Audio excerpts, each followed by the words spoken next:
terms of action. My action was very strong. This time, there's no question. Donald Trump is intentionally downplaying the threat from the coronavirus. Trump was discharged from the Walter Reed Medical Center late Monday to continue his treatment for COVID-19 at the White House, despite grave concerns over his health and a warning from his doctor, Sean Conley. He may not entirely be out of the woods yet. To recap, Trump was hospitalized through the weekend after announcing Friday that he had tested positive for coronavirus. He underwent 3 strong treatments, including an experimental antibody cocktail, and his doctor said the president wouldn't be out of the woods for a week. Infectious disease experts expressed alarm that Trump's illness had not caused him to be more realistic about the threat of the pandemic, which has killed more than 210,000 people in the U.S. alone. In fact, Trump seems bound and determined to keep lying about the virus to the American people. Upon arriving at the White House, he staged a photo op, which was quickly turned around into a few promotional campaign videos. He walked up the stairs, stood on the balcony, and almost immediately removed his mask, despite the fact that he was surrounded by a lot of masked staffers and photographers scrambling to get the photo from the photo op. Earlier in the day, in a tweet announcing his upcoming departure from Walter Reed, Trump went on to proclaim, quote, "Feeling really good. Don't be afraid of COVID. Don't let it dominate your life. We have developed under the Trump administration some really great drugs and knowledge. I feel better than I did 20 years ago." Hey, Donald, that's from the steroids.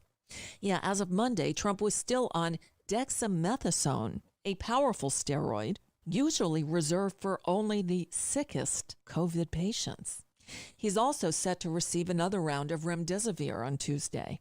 Joe Biden participated in an NBC town hall in Miami Monday night.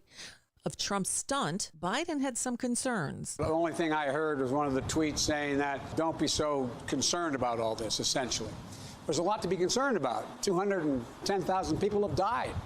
You have, about 1,000 people a day getting the coronavirus, 50,000 a week. I mean, so it's a great concern. I hope no one walks away with the message thinking that it is not a problem. It's a serious problem. It's an international pandemic, and we have 4% of the population and 20% of the deaths. Now, you may recall about 2 weeks ago, the FDA proposed new stricter guidelines for emergency approval of a vaccine with a new recommendation that clinical trial volunteers be followed for a median of 2 months after the final dose before any authorization is granted. That would ensure the vaccine would not be approved before Election Day. Now, the New York Times is reporting that White House officials are blocking the new guidelines and refusing to allow the FDA to release them, thereby undercutting the government's efforts to reassure the public that any vaccine would be safe and effective. And the CDC has finally updated its guidance to clarify that COVID-19 can spread by airborne transmission as well as by close contact. Now, the White House will not say how many staffers have tested positive for COVID-19, according to what will be in place for the November 3rd election. The court did say that ballots already sent would not have to comply with the signature requirement. No, this is a tactic designed to suppress the vote of those who have yet to mail in their ballots. Just saying. And that's just a bit of what's news for now. I'm Nicole Sandler. If you appreciate these reports and the Nicole Sandler Show, I hope you'll consider making a contribution.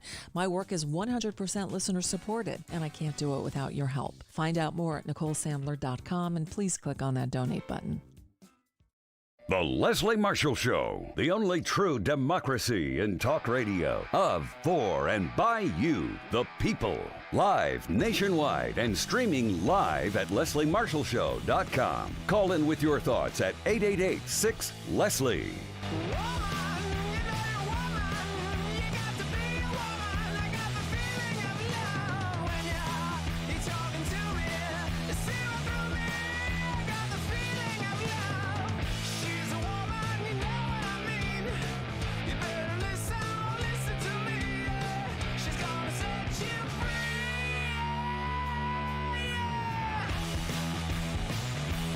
Here to set you free. I'm in Los Angeles, just flew in from Nashville, and my arm's tired. But bump. Hi, this is Leslie Marshall. Happy Tuesday, and welcome back. Only true democracy and talk.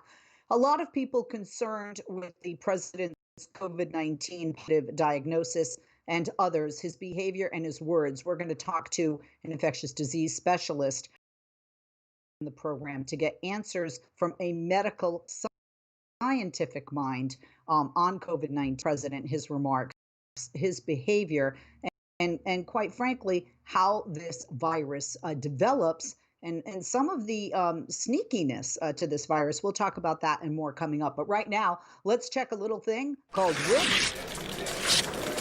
From the headlines. Mark Milley, who's chairman of staff, and other senior military leaders have entered quarantine. That's after Admiral Charles Ray, vice commandant of the Coast Guard, tested positive for the coronavirus today, according to the New York Times and the Wall Street Journal. Now, Republican senators, top White House aides, and many of those closest to Trump in the administration have tested positive for the coronavirus following the president's diagnosis last Friday.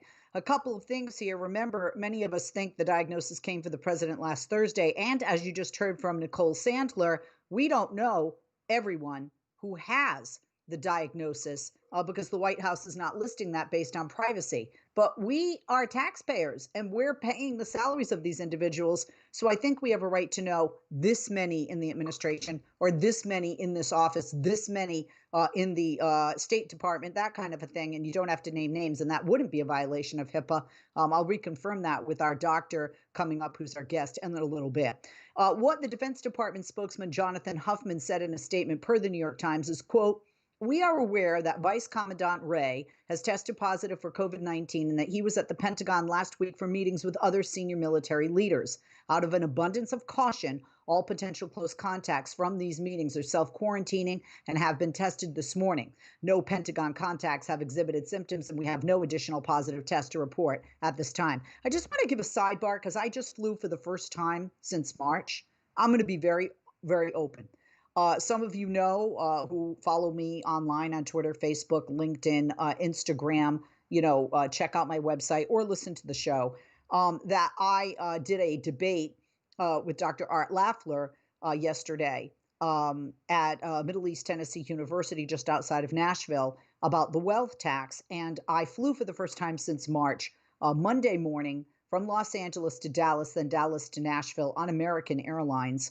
No middle seats, serving hot liquids, serving things wrapped up like you can have a sandwich or like, fruit and cheese kind of thing. Coming back on Delta this morning, however, from Nashville to Los Angeles, a very different story. They, in first class, scattered the seats. In premium economy and coach, they did not have middle seats. They had you leave row by row from the front of the plane. And I'll be full disclosure. I was flying first class. I was a guest. I was not, on my dime. Somebody else did that as having me be one of the debaters. And one of the gentlemen who came on was seated next to somebody else. And she said, for the COVID-19 protocols for Delta, we need to have you move 2 rows back. Now, remember, these are all first class seats. They all recline the same way, except my seat. It was broken, but I had to deal with that because of the map that they had. Like, I'm here, the person in front of me is there, behind me is there. So there's nobody directly in front of me, nobody next to me on the side, which I thought was very responsible of Delta. And they would only give you like bottled water. They didn't serve any liquids in a cup. You could actually get a can of beer. You could get a bottle of wine. Yes, they offered that at 7 a.m. And no, I did not partake. But this is the reaction. Just 2 men in first class. And first class has what? 5 rows, right? 2 people each. So you're talking about, 20 people, right? On that section. The man in the first row refused to move to the third row because he paid for his seat. And she explained to him the seat in the third row was the same amount of money. It caused a delay in us taking off. He acted like a petulant child. Sound familiar? So the other gentleman next to him moved. And then when we were leaving the plane, a man across the row from me was standing and the flight attendant said, "Sit down." He was a very large man, very, very large man. I'm being nice. And very heavy Tennessee accent, Southern accent. And he said, I say that because of what he is about to say. And he said, "You can lick my a-hole." right? And the flight attendant looked at that and he just looked at me and he goes, right? And I said, that sounds actually disgusting, rude, and offensive. And so then he did sit his big A blank down. And, I'm serious. And then he is yelling as he gets off the plane, I hate this state, California. And it's not California who made the rule, it's Delta Airlines. And they did it on the other end in Tennessee as well, because somebody I was talking to before we got on the plane was telling me that in response to this, again, petulant children. This is not a big deal. Well, the big deal is the virus. I can't even explain to you how frustrated I am. Okay? Seriously. My husband's a doctor, and those of you that act like petulant children, the doctors privately in the doctor's lounge want to perform medical experiments on you without anesthesia. Stop it. Wear the bloody mask. You wear a seatbelt. If you go into a bar for a beer at the beach, you got to put your shirt on. You got to put shoes on. This is not a big deal. The sooner we comply, the sooner we get it behind us. Look at other nations. Yes, some of them have had spikes. But when the nation works together, because we're all in this together, and acts like adults, the adults we should be, we can put it behind us. The reason we have more and more people dying is we have more and more people who are selfish and who are acting irresponsibly. And I'm sad to say, it starts with the top and a leader who does not lead by example. Let's rip another. America is on the long road to economic recovery from, and I you know what? Can I just go back? And this brings out the worst in us, doesn't it? I'm not even going to say what I was thinking and wanted to say to that gentleman when he said, I hate this state. I mean, there are things that are like, then don't come. We don't want you here either. Well, of course you hate it because the people here are, you know what I'm saying? I mean, don't get me started.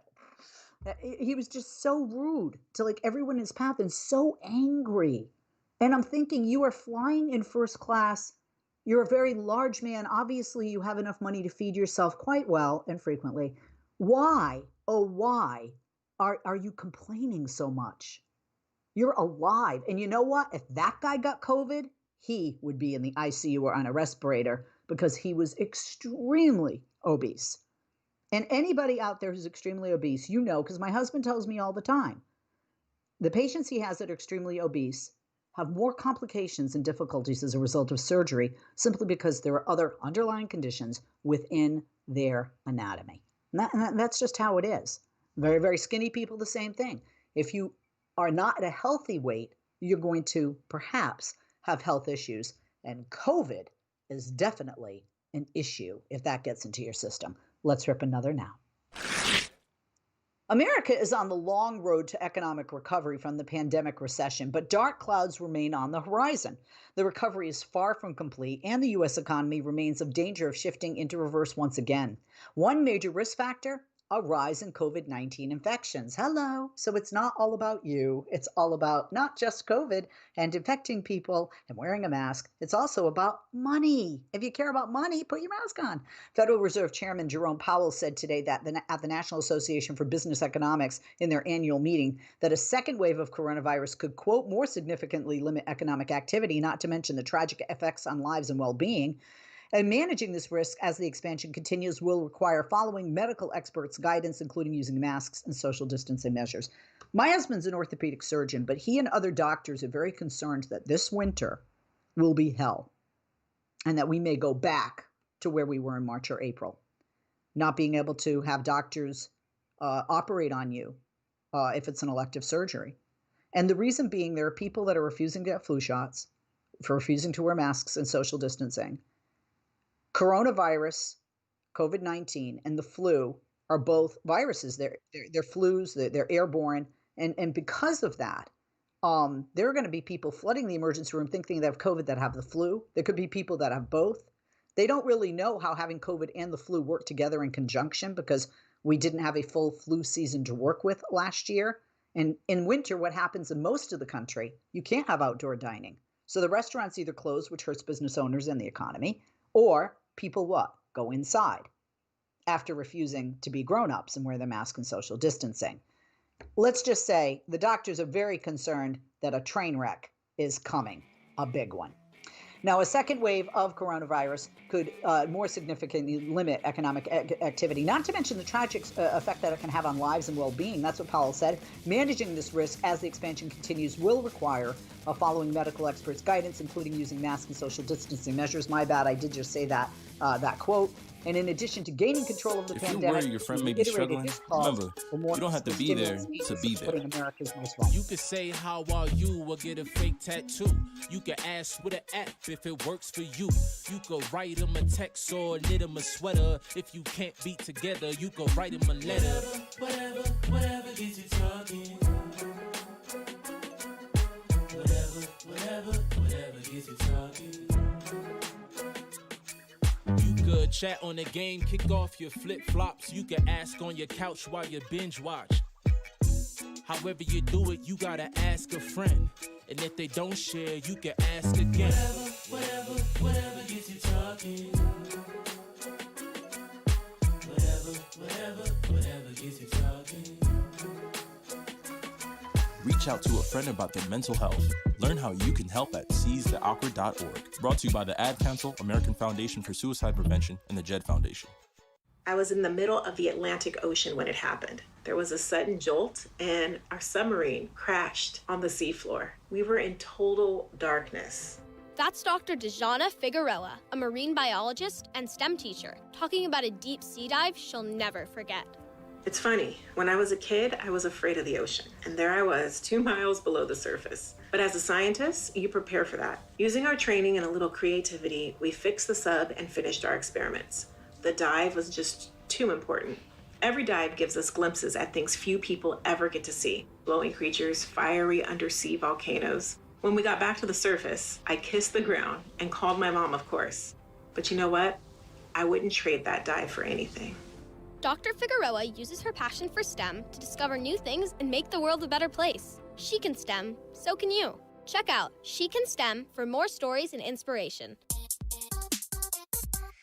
A message from the Ad Council. I'm Rick Smith, and this is Labor History in 2.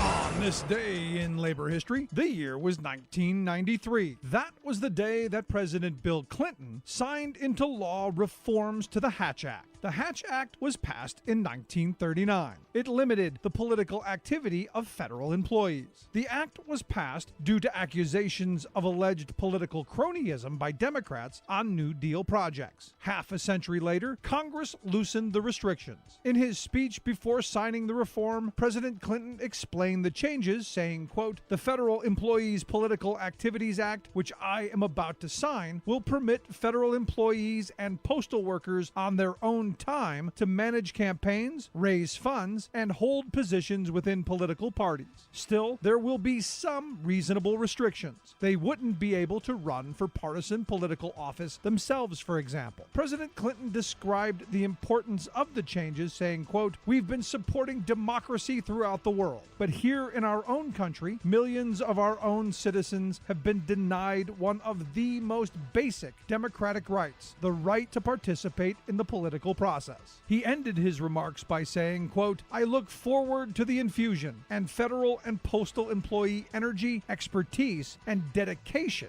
into our political system that this bill makes possible." Today, under the regulations of the Act, most employees can assist in voter registration drives, attend fundraisers, contribute money, and distribute campaign literature. They can even run for office in nonpartisan elections. They cannot, however, use their jobs to influence elections or engage in political activity while on the clock. Today, there remains a balancing act between protecting the free speech of federal employees and keeping the government politically neutral. Like what you hear? Check out more at laborhistoryin2.com. If you missed Leslie on TV this week, catch up at lesliemarshallshow.com.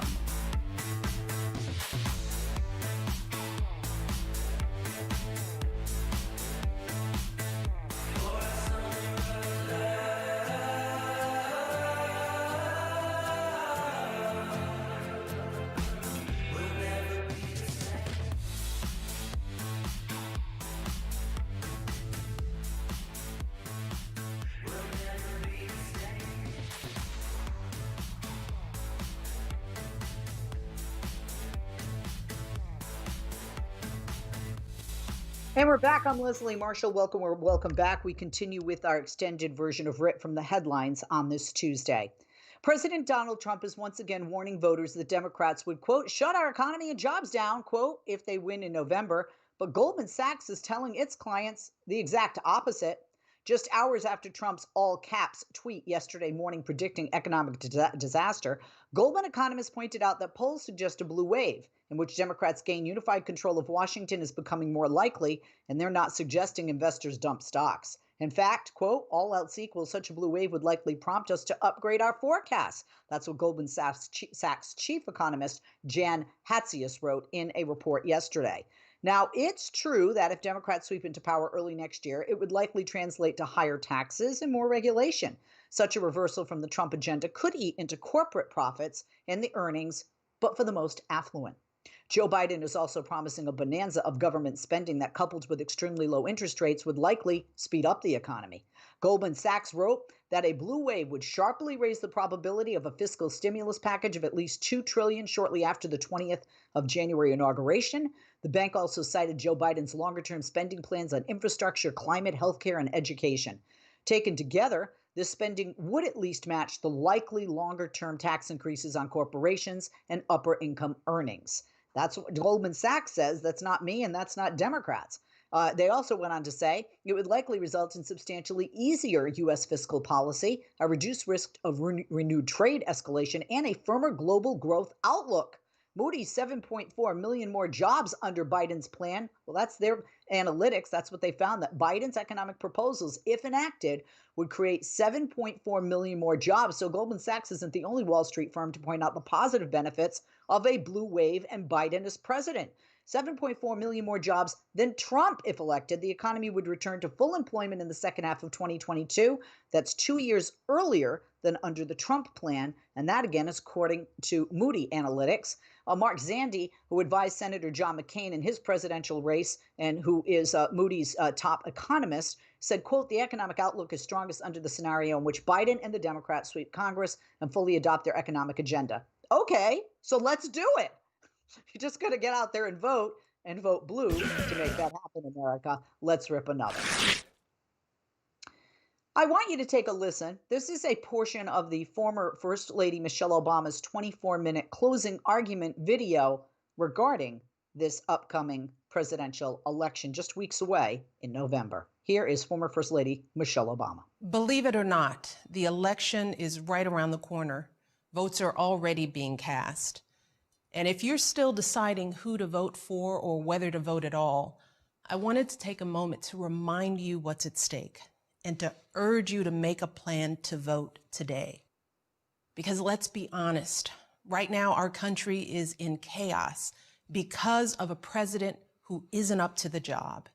And if we want to regain any kind of stability, we've got to ensure that every eligible voter is informed and engaged in this election, because the stakes are on display every day, not just in the headlines, but in our families. If you're a parent like me, you're feeling the consequences of this president's failure to take this pandemic seriously, from his constant downplaying of the importance of masks and social distancing, to his relentless pressure on schools to open without offering a clear plan or meaningful support to keep students and teachers safe. Look, our daughters are in college now, and luckily they're taking classes from home this semester. But in just a few weeks since schools have resumed, many of their friends who returned to campus have either tested positive or are living with someone who has. Yes, it's anecdotal, of course, and everybody wants their kids back in school as soon as it's safe. But as a mom, it is frightening thinking about all these young people who were just our babies yesterday, quarantined alone in dorms or apartments with little or no support as the disease continues to spread, unable to come home if their symptoms get worse. Just imagine the toll that worry is taking on families across this country. Yes, thankfully, there's some relief in knowing that most cases in young people are mild. And I pray every day that no one faces longer-term consequences to this disease.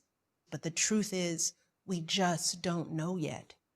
And we simply cannot trust this president to tell us the truth about anything. Meanwhile, parents with younger kids are dealing with another set of stresses, from grade schoolers who want to learn but struggle to connect with their teacher through a screen, to schools that open and close with little advance notice, leaving everyone in an endless cycle of uncertainty. Too many parents are still juggling 2 jobs and multiple kids without any support, not to mention the millions of families anxious about making rent or getting internet access or affording childcare. It's painful to think that months into this crisis, this is still where we are, with no clear plan, no peace of mind. And the worst part is, it didn't have to be like this. Look around the world. So many other countries aren't experiencing this level of extended suffering and uncertainty. These countries were hit by the same viruses we were. They had the same kind of resources to contain it as we did. But what they didn't have to contend with was this president, a man who had every resource at his disposal, the finest medical experts, our best intelligence, and yet ignored all the advice and failed to produce a plan to provide enough tests for worried families or protective equipment for our healthcare workers.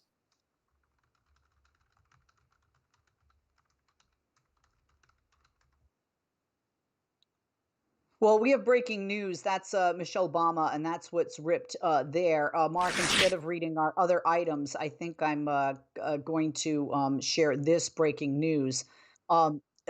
President Trump has put an end to months of negotiations over a COVID-19 stimulus package today. What? President Trump has rejected the Democrats' latest offer, saying he wanted to postpone negotiations until after the November election, unlike sitting a new Supreme Court justice.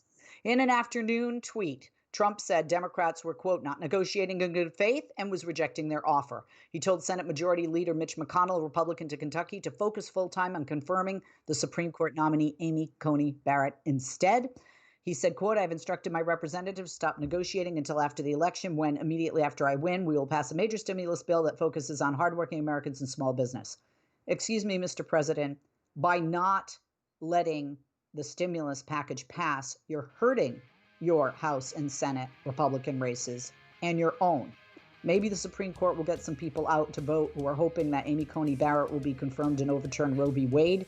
However, she's not the only justice on the court, and overturning a constitutional amendment is not as easy as placing someone new in a seat when you're on and in a gang of 9. I'm Leslie Marshall. That's what's ripped from the headlines. Coming up, very special guest, a physician, is going to be talking with us regarding COVID-19 and the president's positive diagnosis and the president's behavior and words since he has been diagnosed last week. We'll be back right after this. Hey, Dad, how do airplanes fly? What's in this box? Can I touch this? Where does sand come from? Is this tree good for climbing? What happens if I mix these two things together? How are babies made? What does this thing do? Kids are curious about everything, including guns. Talking to them about gun safety in your home is a good first step, but you can do more. Always keep your guns locked, unloaded, and stored separately from ammunition. Storing your guns securely is the best way to prevent family fire, including unintentional shootings. For more information on safe gun storage and ways to keep your family safe, visit endfamilyfire.org. That's endfamilyfire.org. What do we keep in the attic? Okay. What's this thing called? Can I ride my bike backwards? Like I said, kids are curious. It's up to us to keep them safe. Brought to you by End Family Fire, Brady, and the Ad Council. Wake up and text. Text and eat. Text and catch the bus. Text and miss your stop. Wait. Text and be late to work. Sorry, I'm late. Text and work. Text and pretend to work. Text and act surprised when someone calls you out for not working. Who, me? Text and meet up with a friend you haven't seen in forever. Hi. Oh, hey. Text and complain that they're on their phone the whole time. Text and listen to them complain that you're on your phone the whole time.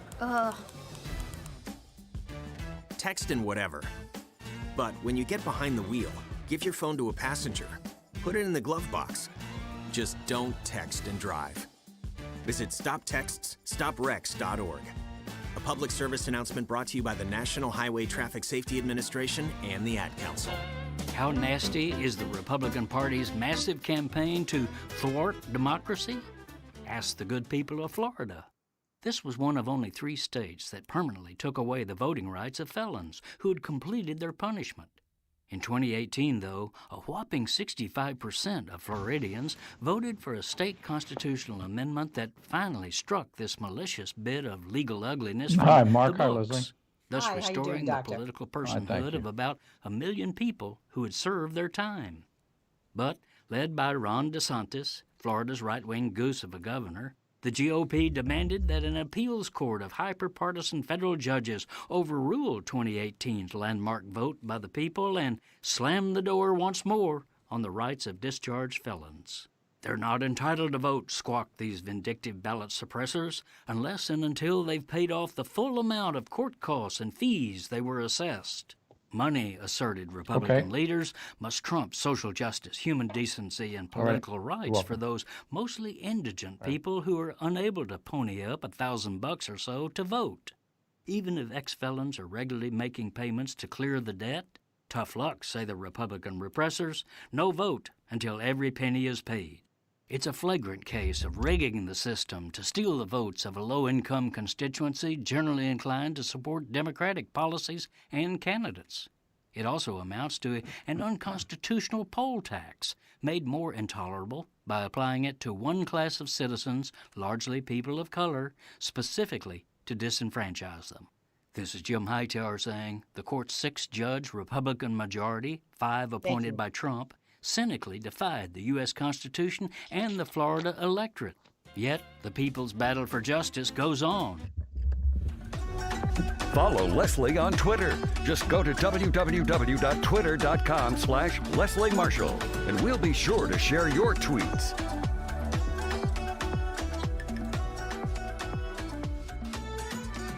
We are back, and so is our guest who was last on our show this past summer. He gave a great interview. We're glad to have him back, and we invited him back, and especially in light of breaking news last week at the end of the week when we heard that the President of the United States, Donald J. Trump, his wife, First Lady Melania Trump, both tested positive for COVID-19, and numerous other individuals so far within the administration and that had come into contact with the president.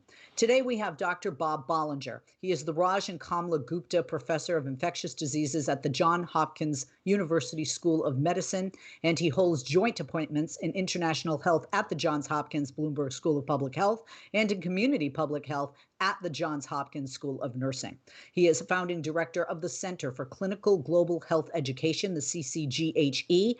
The center is doing a lot of COVID-19 related work here in the United States and beyond our borders, and more than a pleasure to have him with us. Let me get this out in case I forget later, and I hope I don't. The website is main.ccghe.net. On Facebook, it is facebook.com/ccghe. Dr. Bollinger, thank you for joining us and back on the program again today. I know you're quite busy, and I thank you very much for taking the time, sir. Good afternoon.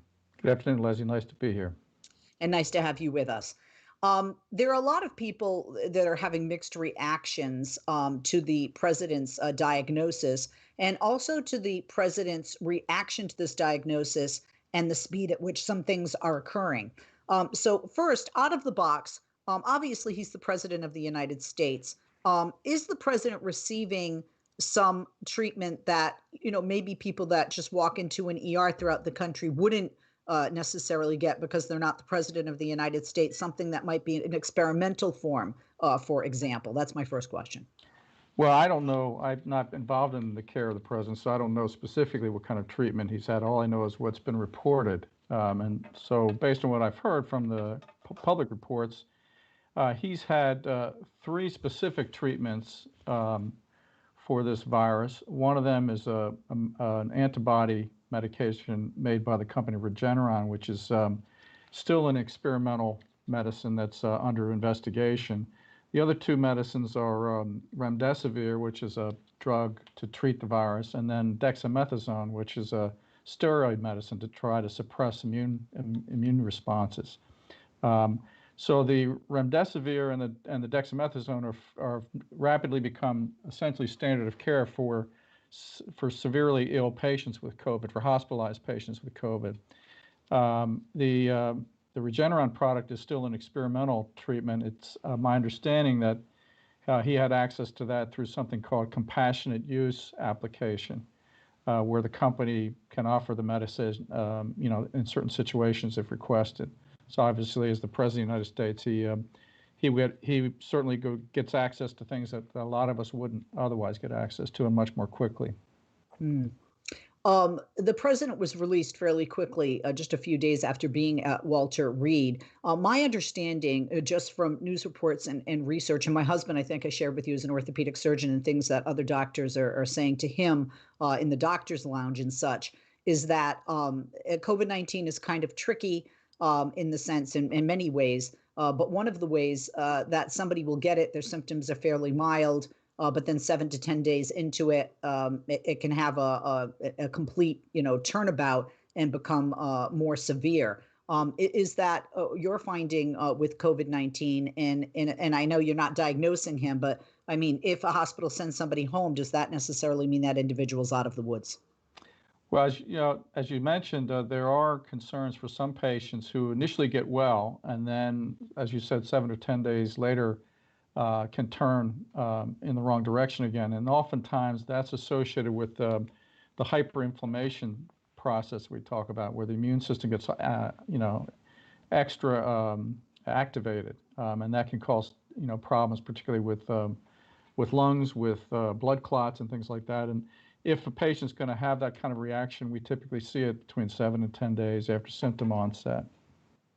When the president most recently spoke, he went up some stairs, had a mask on, and he seemed to have some shortness of breath. And I heard on another interview, I think it was on NPR, that a physician from here in Southern California said that they saw something in the neck indicating that he was possibly trying to take deep breaths. Did you happen to see that? And just visually, are you seeing some things perhaps different than what you're hearing the president say about his not being symptomatic at this point?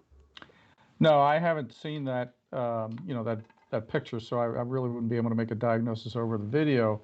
What is important to keep in mind is that one wouldn't give dexamethasone to COVID patients unless they had some evidence of low oxygen in the blood at some point. I mean, the data suggests it benefits patients who need oxygen.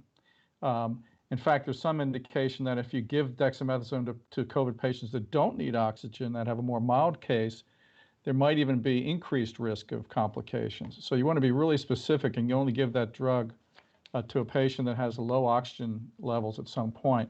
So presumably at some point during the care of the president, his oxygen levels must have been sufficiently low to indicate the need for dexamethasone. But currently, I'm not sure what what his status is clinically. With dexamethasone, which I was on with infertility, and sadly got that moon face syndrome, which is one of the side effects, I believe, of dexamethasone. But with the steroids, don't steroids sometimes give you a false sense of well-being, doctor, or is that only after being on them for a prolonged period of time? Well, there are different kinds of side effects and consequences of taking steroids. Some are short-term, some are long-term. In the short term, you can, for example, suppress fever. So just like a Tylenol or another anti-inflammatory drug, some people their fevers can respond to steroids. So you can mask a fever, for example. You can often get the side effect you described for yourself is something you would more likely see in someone who's been on the medicine for a longer period of time. For a few days of treatment, oftentimes you can get disruptions in sleep. You can have, a number of short-term side effects, but you can certainly suppress a fever with steroids. I just know that some people have that false sense of, I feel all better after being Well, on. you can certainly get a little boost from the steroids. Our body produces steroids naturally to help us feel better. And so that's giving us some extra steroids can give you a sense of well-being to some patients. You know, my husband's a medical professional, as I mentioned, as you are. And the president today said that Americans were learning to live with COVID-19. This is a day after returning from the Walter Reed Hospital to the White House. He will receive intensive treatment for coronavirus, as we spoke of. Obviously, the president has things available to him that not every individual does. He was there for 3 days and due to receive a 5th transfusion of the antiviral drug remdesivir while being treated with that steroid dexamethasone, as we discussed. He has repeatedly played down the disease. And one of the things that the president said that was off-putting to me and many others was that we don't be afraid.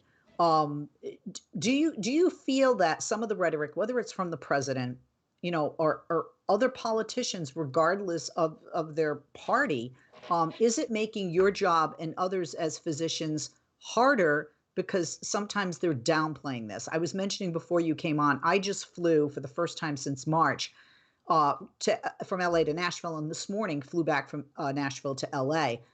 And grown men refusing to wear masks or refusing to skip a seat, refusing to wait till the airline calls you row by row. I'm sorry, as a woman and a mother, I'm watching a bunch of grown individuals and men especially acting like petulant children. Does this make it harder to put COVID-19 in our rearview mirror, and does it make it more difficult for you and other physicians in the medical community to treat it if people are downplaying it or not taking it as seriously as it is? Well, for us in the medical profession, the biggest issue is increase in cases means increase in hospitalization, increase in deaths, and we saw what happened when we had a surge in New York and other parts of the country where hospitals got overwhelmed, and that's a huge issue for us as clinicians, is just being able to deal with increasing cases when you have increasing transmission. So anything that was going to increase transmission is going to put a stress on the healthcare system. But I think it also puts a stress on our society, right? I mean, we all want this epidemic to turn so that we can get back to work, get back to school, get back to our lives. The sooner we do that, the sooner we turn this epidemic around, the sooner we'll get back to that point. So anything that disrupts that improvement, anything that increases transmission rather than decreases transmission, is taking us in the wrong direction. I mean, we should be very concerned about the fact that we still have 40,000 plus new cases every day. We have 700 Americans dying every day still today from this infection. So this is serious, and it seems to me that we want to do everything we can to slow it down so we can get back to where we want to be. You know, put this into perspective. You know, the Vietnam War. Doctor, we take a break? Can you hold that thought? I want to hear you. I want you to put it in perspective, and I want to speak to some of the social distancing that we're not seeing, you know, in our nation. And we will be back right after. America, your children have an amazing superpower. They can help save lives by not having play dates. That's right. By replacing get-togethers with virtual play dates and video chats, they can help slow the evil spread of germs. And if your superheroes do go outside, make sure they continue their superhero wing by staying 6 feet away from others to protect everyone in America land. Find out more at coronavirus.gov. A message from the CDC and the Ad Council. America, your children have an amazing superpower. That's right. They can help save lives by simply washing their hands. Just 20 seconds of thorough hand washing after they've coughed or sneezed or been outside can help fight against the dastardly spread of germs. Armed with only soap and water and hands, your superhero can protect you, your family, and everyone out there in America land. Amazing! Find out more at coronavirus.gov. A message from the CDC and the Ad Council. He was the heart of your family, and he taught you our history. He helped you fix your first flat. He was the best backyard DJ around, and every time he'd tell a story, he'd own the room. But now more than ever, he may feel alone.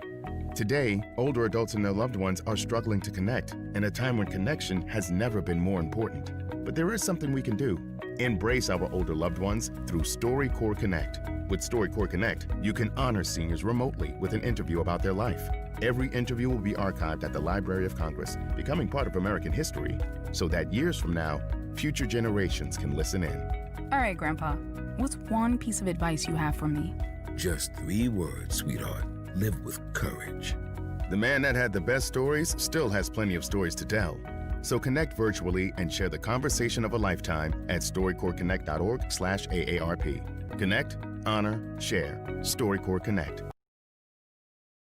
Welcome to Code WAC, your podcast on America's broken healthcare system and how Medicare for All could help. I'm your host, Brenda Gazzar. Today, we'll talk about how Latinx immigrants are faring amid the coronavirus pandemic. Angelica Salas is the longtime executive director of CHIRLA, which she transformed into a mass membership immigrant-led organization, advancing their human, civil, and labor rights. So how would you say Latinx communities here in SoCal have been affected by the coronavirus pandemic? It's devastating. I had the unfortunate experience to both have family members who are suffering from coronavirus, who have been infected, some who have been able to survive it. But then also in our membership at CHIRLA, we have seen members who have passed away because of coronavirus. These are immigrant workers, Latinos, Latinas, who are working because there is no safety net for them. And so their survival is work, and that means that they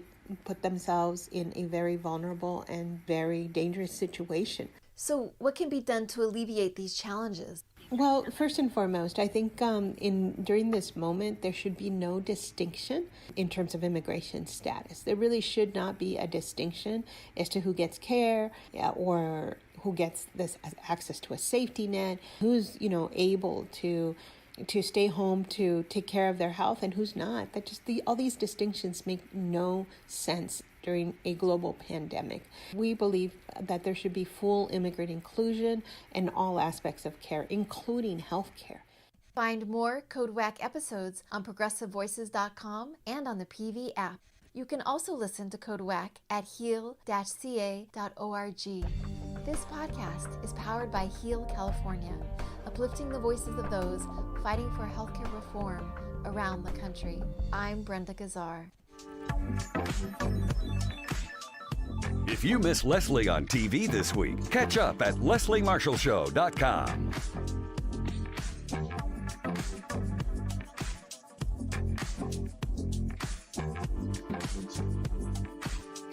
We are back. I'm Leslie Marshall. Welcome back. Our guest is Dr. Bob Bollinger, the Raj and Kamla Gupta Professor of Infectious Diseases at the Johns Hopkins University School of Medicine, holding appointments in international health at the Johns Hopkins Bloomberg School of Public Health and Community Public Health at the JH School of Nursing. Their website is main.ccghe.net, on Facebook, facebook.com/ccghe. Doctor, thank you for holding. Welcome back. Please continue where we left off. I apologize. I didn't want to cut you off there. Please continue, but we were up against a hard break. No, thank you, Leslie. No, we were just talking about the suggestion that we shouldn't worry about this epidemic, that we should drop our guard and not be concerned about it. And, I was just, trying to put it in perspective, with more than 210,000 Americans dying in the last 6 months from this infection. That's 5 years worth of influenza deaths in the United States in 6 months. That's 5 times as many people who died of auto accidents in the United States from last year. So we have to put and these are 210,000 Americans whose families have suffered. And for every person who's died, think about how many additional people have been in the hospital or suffering long-term consequences, the so-called long haulers that we're starting to learn about. I mean, this is an unprecedented public health problem, and to suggest that we shouldn't worry about it, I think, is unconscionable. We have to worry about it a lot, and we have to do what's necessary to turn this epidemic around so we can get back to school, get back to life. Yeah. After the president and the first lady were diagnosed, and they started diagnosing more people like Senators Tom Tillis and Mike Lee, and then they showed a shot on TV in the Rose Garden at the White House, and there had been a reception. And you see Chris Christie, who's now positive, hugging people, Mike Lee, one of the clergy that became positive, one of the reverends that became positive, and since then another clergy member has become positive. How do you feel as a physician when you see this behavior from top officials who the nation is looking to for guidance? I mean, this I would imagine it's almost like a slap in the face. Doesn't this make your job harder? And to your point, when you talk about the flu, Facebook actually removed the post from President Trump because he falsely claimed that COVID-19 is, quote, less deadly in most populations than the flu. Twitter labeled the tweet also for violating its rules about spreading misleading and potentially harmful information. They left it up because they thought it was still in the interest of the public. Your thoughts, your response? No, I just think that all of us should be doing whatever we can to slow the epidemic down, not increase transmissions. If we're not setting a good example for the public and demonstrating that behaviors are necessary to slow it down, we're just accelerating the problem. We're slowing down our chance of recovery. It doesn't make sense on so many levels, including the public health level. They had a hyper-spreading event in the White House, and the people that got infected in that hyper-spreader event now, of course, are taking the infection home to their own families, and then that's going to, seed infections elsewhere. So it's really challenging, not just for physicians and healthcare workers, but more importantly for society. We've got to do the exact opposite. We've got to slow down this transmission, not do things that are going to increase the transmission, just to extend our suffering as a society from this epidemic. The United States has the world's highest death toll from this pandemic. We have more than 209,000 deaths. What are we doing or not doing that other countries have done that are faring better than we have? If you look at South Korea as one example, or New Zealand, some people would say our size is very different, but China's much larger than we are. And they seem to definitely be moving or have moved beyond this in certain areas, including the epicenter of it, Wuhan. Well, I mean, the European Union is larger than we are and Yes. has much lower rates than we do, although it's starting to uptick in certain countries. It's not rocket science. It's about our society's willingness to care about others enough to put on a mask when you're traveling, and not to debate whether or not you should, sit apart from each other on an airplane to protect each other, for example, and not take your mask off in front of other people when you're COVID infected. I mean, these are just simple common sense things that we as a society just haven't done enough of. We're not doing enough masking, distancing, and staying out of crowded indoor situations like the Rose Garden event that we talked about. And as long as that behavior continues, we're going to have increasing transmission. Other countries and their societies have handled it differently. They've taken it more seriously. They've listened to the scientists, and it hasn't been easy. They've suffered economically as well, but they have a much better control of the epidemic. Let's talk about vaccines, because a lot of people feel that will be our salvation. Maybe it will, maybe it won't, hoping it will. But the White House has blocked new Food and Drug Administration, FDA, guidelines on bringing potential vaccines for COVID-19 to market that some people are saying would almost certainly have prevented their introduction before the November 3rd election. At issue was the FDA's planned instruction that vaccine developers follow patients enrolled in the trials for at least 2 months to rule out safety issues before seeking emergency approval from the agency. And according to a senior administration official, they confirmed that the move last night, technically, they said the White House believes, quote, that no clinical or medical reason, there was no medical or clinical reason for the additional requirement. What are your thoughts on this and comments regarding this additional requirement? Well, I think that the planned 2-month window for assessing safety is really important. I think, frankly, it's going to be important to the companies that make the vaccines, right? The last thing a company wants is to have a vaccine that people don't trust as far as its safety is concerned or its efficacy. So I think that there's a lot of incentives for the companies to get this right, that manufacture these vaccines.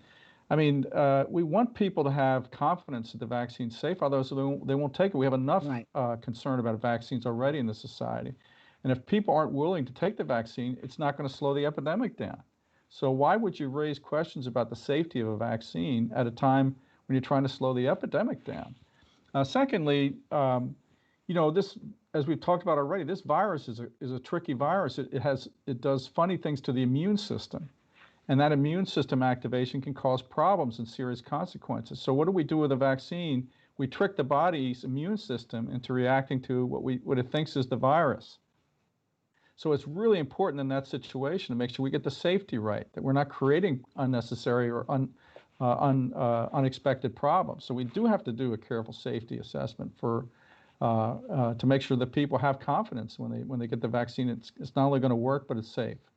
Otherwise, we're defeating the purpose of the whole vaccine development initiative. Yeah, because medical professionals, scientists should decide if the shots are safe and effective for vaccination of a mass population in size like we have, not politicians. Speaking of that, because you see COVID patients, and because we're talking about this vaccine, are politicians in medicine's way? And I'm not picking on any one politician, but are politicians or the rhetoric from politicians getting in the way? Do you have patients coming in and saying, "Oh, I don't want that," or inject me with some bleach, doc? Nobody fortunately has come in and asked me those two questions. But I think, there's been politicization of these issues for some time, which I think is unfortunate. People have lost confidence in science. People have lost confidence in facts, for example. And if that can, that really creates challenges when you're trying to implement just standard public health processes. And I think if we don't, and we have to take responsibility for making sure we communicate clearly as public health people in ways that people can really understand and not try to politicize this. We have to be factual and clear in the way we communicate. Whoever is politicizing this is making it difficult to control this epidemic. Lastly, at Walter Reed Hospital, the doctor that was treating the president has been attacked by some people saying that he's not being honest or he's not completely laying out the situation. Is he in a difficult position because, one, he is treating the president because of HIPAA, but also he is a member of the Navy and that is his commander-in-chief? Yeah, I don't have any comment on that because I really don't understand. I'm not involved in the care. I think all of us as physicians want to be careful due to HIPAA and confidentiality. Obviously, it's a different situation when it's the president. But in general, I'm sympathetic to trying to protect the confidentiality of patients that I care for. Yeah. Doctor, lovely to see you. I'm glad you're well. Stay well and stay safe. And thank you for taking the time to join us today. You're awesome, and we love having your knowledge here on the program, and I'm sure we'll have you back soon. Continue to be safe, especially with winter coming. I know my husband and other physicians like yourself are probably a bit concerned with flu season amping up what will take place. Dr. Bob Bollinger's been our guest. Rajan Kamla Gupta, professor of infectious diseases at the Johns Hopkins University School of Medicine, holding joint appointments in international health at the Johns Hopkins Bloomberg School of Public Health and in community public health at the GH School of Nursing. By the way, founding director of the Clinical Center for Clinical Global Health. Go to their website, main.ccghe.net. That's main.ccghe.net. And on Facebook, facebook.com/ccghe. Thank you, Doctor. Thank you, Liz.